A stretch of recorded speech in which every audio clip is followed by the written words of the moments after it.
Good morning, everybody. I want to thank everybody for joining us today for our weekly Safe Defend Facebook Live.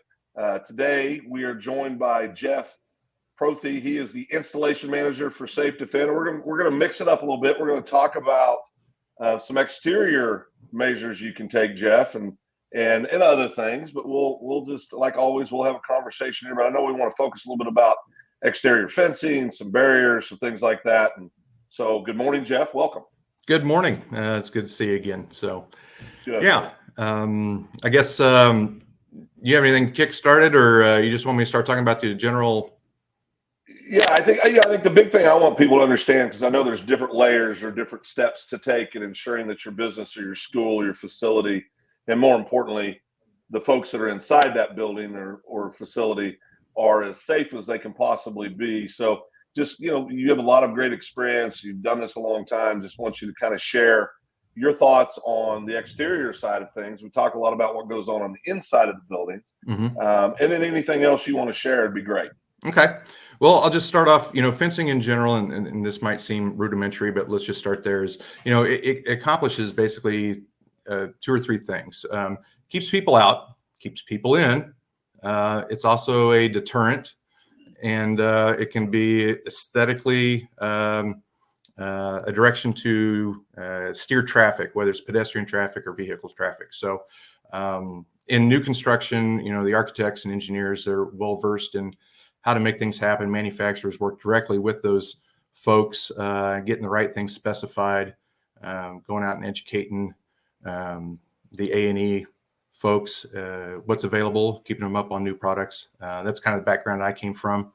I was in wholesale and then went to the contractor side for years. And so over the years, saw a lot of different applications. And so back to what goals are you trying to achieve with the fencing? Are you in an area that you want to protect the property, or are you trying to protect your people, or both? Are you making it because it's a code requirement in wherever you're at? Once those are answered, and generally when we're talking to schools about these sort of things, in new construction, again, the architects will take care of all that. But you've got safety coming off of retaining wall edges or things like that. So you're going to put some sort of landscape barrier there, or fence or railing, something like that. As far as security goes, it's primarily a deterrent. You'd have to spend a lot of money to come up with an impenetrable fence barrier. And it can be done. It has been done. It's done every day, but it's extremely expensive. So you're looking for kind of that middle ground. We want security, but we don't want it to look like a prison. Right. And somewhere in there is a multitude of choices on what to do. So. Well, what's interesting too is, you talked about the new construction, and that's much simpler, obviously. But with many of our schools, obviously, some of these buildings are extremely well used. How's that sound? And so there's the retrofit almost, right? Or how are you going to do that? You talked about the cost. And it's not just the cost; it's the layout of a lot of the old schools, and just they're not a lot of times, I think, conducive for those exterior barriers. Is that what you see? Oh, absolutely.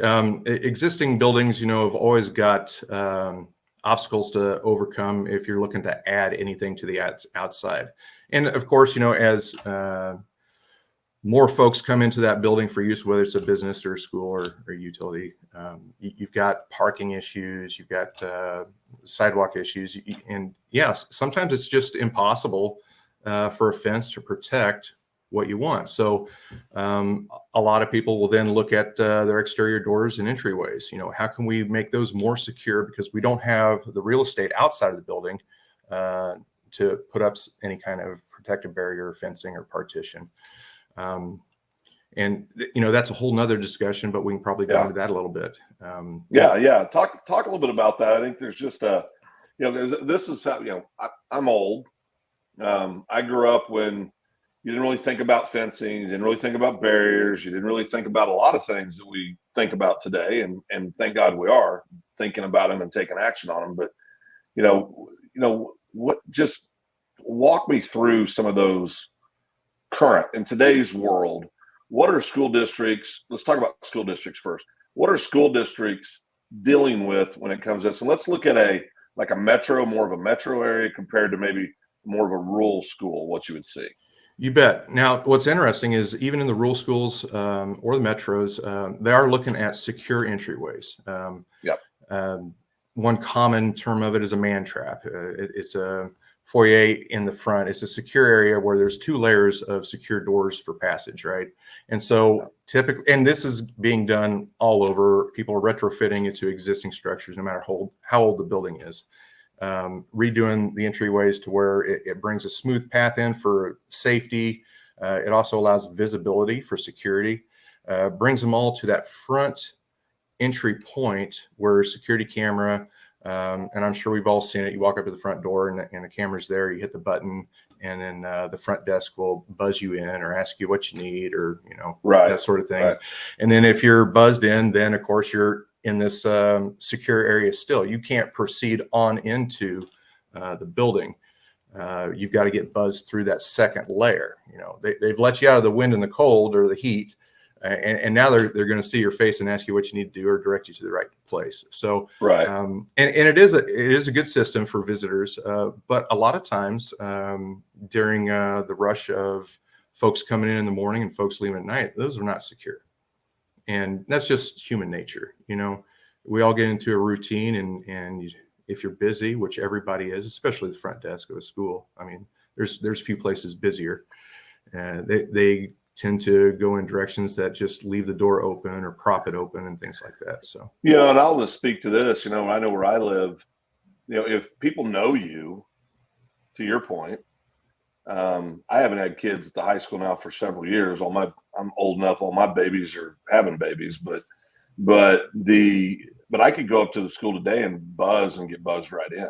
You bet. I live in a town of about 10,000, 11,000 people, right outside Oklahoma City, and it's Oklahoma nice, right? I mean, mm-hmm. that's Mr. Nichols. Yeah, I wonder what he wants. We'll buzz him in. Mm-hmm. And unfortunately, as we've talked in the past, Doug's talked many times about, most times, unfortunately, when there's an active shooter situation, there are people that are supposed to be in the building, right? They came in freely. There's no problems.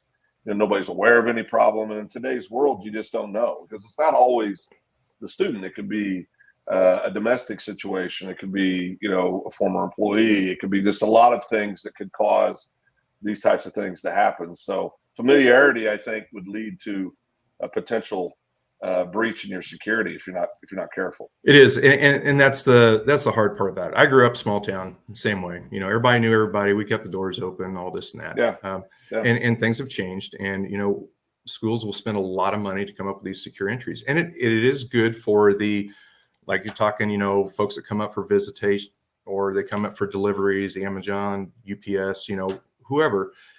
That's fine during the day. But those familiar faces are where the real threat is. Right. Those are the folks that have already got in, and that's the ugly part about it. But that's just the fact. So yeah, it's how it works. So when you're out there talking to these schools, I mean, I think it's interesting. You're seeing this in metro as well as rural. The 2 walls is what I would call it, right? Where you're getting them in out of the cold or out of the heat, like you said. But now we're going to talk to you and see what you need to do and get you pointed in the right direction. There's so many moving parts. I think about some of our kids were recruited to play college sports, and you get college coaches coming in and out. They don't know who these people are, but I've seen this before in the past, years ago, when I'd be up there to meet a coach with one of my kids or something. And when they're buzzed in, they simply say, yeah, Coach Smith with K-State, Coach Smith with Oklahoma State, Coach Smith with whoever. Well, they may or may not know if that's really Coach Smith, but if you say Coach Smith with, most likely you're going to hear ink and you're going to get buzzed in. Yeah. Right? Absolutely. So that goes back to training. It does. I mean, that goes back to training, making sure that our staffs understand the proper protocol to follow to allow somebody into the building. And I know that's hard, because you want to be inviting and friendly and, welcome people in, but you've got to, number one job, I said this, you and I are in a training session this week together in Kansas City. And, and you may recall, I said, our number one job of schools, in my opinion, as a dad, isn't to educate. So first of all, it's to make sure our kids are safe. Mm-hmm. Yeah. Now education obviously is a close second, but we've got to make sure that they're safe. Mm-hmm. And so it's a tall task, and without proper training, man, you're asking a lot. Yeah, and to that statement too, some people would hear that and they think, well, that's kind of a extreme comment, but it's not. For me to have a functioning household at home with wife and children, the first thing is we need to be safe, right? Right. For us to continue through a work day, we need to be safe. When you're working in an unsafe environment, all of a sudden things start to go downhill. So yeah, it's a fundamental basic of everything we do every day. And we want to make it as simple as possible without creating a distraction or an incursion on what you're trying to accomplish. But safety has to be there, Well, and I think, we talk about, Doug and I have talked about fire and how good of a job we've done in our country preparing for that type of catastrophic, right? And it's because it's drilled. Systems have been mandatorily put in by law to make sure you have to have, the sprinkler systems, you have to have good notification, you're required to have so many drills over a period of time. And so we paid attention to it. And what happens when you pay attention to something? When you pay attention to it, you train on it, mm-hmm. you get good results. And exactly. So, it's the same thing, I would think, with security. Yeah. And the training aspect's more important than anything, because you train staff to think about it, or at least come up with that mental exercise of what would happen if. And then when that happens, by golly, if it happens 2 years after you've gone through that process, somehow the mind will kick in. Training will kick in. It's Every proven. time. Talk to anyone that's well trained, right? 20 years later, their training kicks in. I mean, to this day, I'm old and fat now, but I wasn't always older and I wasn't always fat. But back when I was younger, I was in the military, and my job in the military, very intense and very repetitive training over and over and over. And we drilled and we drilled and we drilled. To this day, when we're around crowded situations, my wife laughs at me because I instinctively do certain things to ensure that she's safe, I'm safe. It's instinct. And it's because of all that training 30 some years ago that is still with me. And so to your point, it's very, very true. Yeah, absolutely.